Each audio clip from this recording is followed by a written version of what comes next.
गोविंदपुर नामक एक राज्य था। उस राज्य के राजा चंद्रगुप्त थे। उस राज्य में बहुत चोरियां होती थी। इसी वजह से वहाँ के लोग बहुत परेशान रहा करते थे। महाराज, हमारे राज्य में बहुत चोरियां हो रही है और इससे हम अमीर लोग बहुत परेशान हैं। आपको किसी भी तरह इन चोरों से हमें बचाना ही होगा। क्या कहा? हमारे राज्य में चोर है? इससे पहले तो ऐसी कोई समस्या नहीं थी, फिर ये अचानक से चोर कहाँ से आ गए? महाराज, मेरे हिसाब से जो पता मैंने लगाया है, पड़ोस के राज्य से कुछ चोर हमारे राज्य में घुस पड़े हैं और उन्होंने ही इतनी चोरियां की है। क्या कहा? पड़ोसी के राज्य से हमारे राज्य आ गए? ऐसा क्यों हुआ है? तुमने कुछ पता लगाया? महाराज, उस राज्य में गोपाल नाम का एक कुशल व्यक्ति रहता है जो चोरों को तुरंत ही पकड़ लेता है। इसलिए वो चोर को पकड़कर बंदी बना लेते हैं, तो चोरों को ये मौका नहीं मिलता है। इसीलिए वो दूसरे राज्य में घुस पड़ते हैं चोरी करने के लिए। ठीक है, तुमने बताया वो सही है, लेकिन हमारे राज्य में क्या कमी है? क्या हम उन चोरों को छोड़ने वाले हैं? महाराज, वो लोग बहुत ही सादे चोर हैं। चोरी करके कहाँ छिप जाते हैं, आज तक किसी ने पता नहीं लगा पाया है। आप एक मंत्री की तरह सोच रहे, तभी उन चोरों का चाल आपको पता नहीं चल पा रहा है। अब आपको एक मंत्री की तरह नहीं सोचना है, एक चोर की तरह सोचना है, तभी हम उन चोरों को पकड़ पाएंगे। आपका कहने का मतलब जहर जहर को काटता है, यही ना महाराज? यानी कि हम में से कोई एक चोर के भेष में उसके बीच में घुसना पड़ेगा। हाँ मंत्री जी, बिल्कुल सही कहा है आपने, लेकिन किसी और की क्या जरूरत है? मैं ही चोर के भेष में जाऊंगा और उनके बीच घुल मिल जाऊंगा और उन्हें पकड़ लूंगा। अगर आप स्वयं जा रहे हैं महाराज, तो फिर तो उन्हें कोई भी नहीं बचा सकता है। राजा कुछ दिनों तक अपने ही राज्य में भेष बदल के घूम रहे होते हैं। घूमते घूमते 2-4 दिन निकल जाते हैं। फिर एक दिन रात में महाराज को उन चोरों का गुफा मिल जाता है और वहां जा पहुंचते हैं। और वो तीनों चोर इस बारे में बात कर रहे होते हैं कि कहाँ चोरी करनी है। छोटी छोटी चोरी करके हम कितने दिनों तक जिएंगे? अगर चोरी करनी है तो कोई बड़ा हाथ मारो, जिससे हम आराम से बैठकर खा सके। और हमारी चोरी की जो कला है, उससे कोई बच पाया है क्या? हम अच्छे से चोरी करते हैं, किसी के हाथ नहीं आएंगे। अचानक से महाराज जो सारी बातें सुन रहे होते हैं उनके सामने आकर खड़े हो जाते हैं। तुम कौन हो? हमारी सारी बातें कहीं तुमने सुन तो नहीं ली?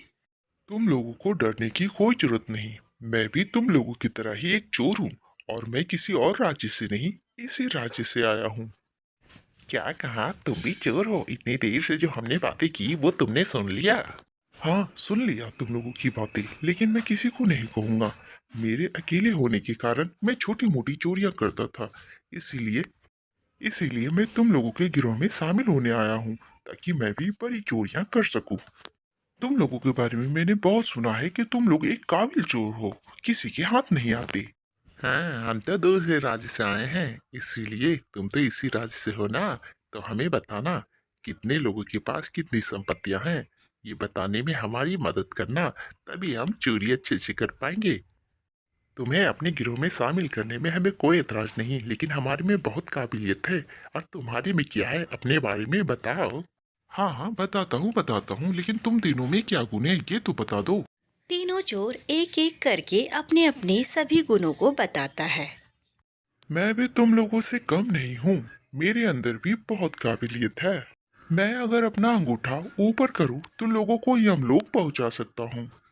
अगर मैं अपना अंगूठा नीचे करता हूँ तो लोगों की जान बचा सकता हूँ। ये काबिलियत है मेरे अंदर।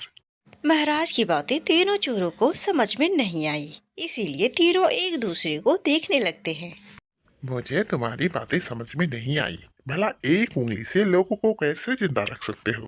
आगे समझ में आ जाएगी मेरी शक्तियों के बारे में, कि मेरे अंदर कितनी शक्ति है। फिलहाल ये बताओ कि चोरी कहाँ करनी है। तुम ही बताओ, तुम तो इसी गांव के हो, जहाँ बोलोगे वहीं चोरी करेंगे हम। क्यों ना हम राजा के महल चलते हैं और उनके खजाने से चोरी कर लेंगे। उनसे ज्यादा खजाना हमें कहाँ मिलेगा? क्यों भाई, हम राजा के खजाने में हाथ क्यों डाले? अगर हम पकड़े जाएंगे तो हमें सीधे मृत्यु दंड मिलेगा। तुम लोग इतना डर क्यों रहे हो? वहां तक ले जाने की जिम्मेदारी मेरी है। मैं बहुत दिनों तक ये योजना बनाता रहा, इसीलिए मुझे लोगों की जरूरत थी और तुम लोग मुझे मिल गए। मैं ले जाऊंगा तुम्हें वहां तक। समझ गए तुम लोग? अब तीन ऐसे गुनी चोर मिल गए हैं, तो मैं इस योजना को अंजाम देकर रहूंगा। ठीक है, हम आज रात ही चलते हैं चोरी करने, क्या कहते हो? महाराज चोरी करने के लिए तीनों चोरों को अपने राज दरबार में ले आते हैं। तीनों चोर इस बातों से अनजान उनके साथ हो चलते हैं। एक एक करके सभी चोर अपनी काबिलियत दिखा दिखा कर खजाने तक पहुंच जाते हैं और महाराज उन सभी की प्रशंसा करते जाते हैं। तुम्हारी ये कला प्रशंसा करने योग्य है। राजा को तो पता नहीं कि तुम्हारे अंदर इतने गुण हैं। मैं यहाँ पे निगरानी रखता हूँ, तुम लोग खजाना लेकर आओ। तीनों चोर खजाने के कक्ष में चले जाते हैं। महाराज उन्हें खबर न लगे चुपचाप वहां से निकल जाते हैं और मंत्री जी को सारी बातें बताते हैं और सिपाही भेजने को कहते हैं। सिपाही धन के साथ उन्हें पकड़ लेते हैं और उन्हें कैद कर देते हैं। अगले दिन तीनों चोरों को फांसी की सजा होती है महाराज के निगरानी में। तो सिपाही राजा के आदेश के लिए राजा के अंगूठे की तरफ देखते हैं। महाराज फांसी लगा दे संकेत के तौर पे अपना अंगूठा नीचा करते हैं। तुम्हें फांसी मिलने वाली है, कोई आखिरी इच्छा हो तो बताओ। महाराज से मैं आखिरी प्रश्न पूछना चाहता हूँ, अगर आपकी इच्छा हो तो मुझे अनुमति दीजिए। बोलो, तुम्हारा काम भले चोरी का है, लेकिन तुम्हारी कला कमाल का है। तुम अपनी कला चोरी करने के अलावा कोई नेक काम करते तो बहुत ही अच्छा होता है। लेकिन बताओ, तुम्हारा आखिरी इच्छा क्या है, मैं पूरा करूँगा।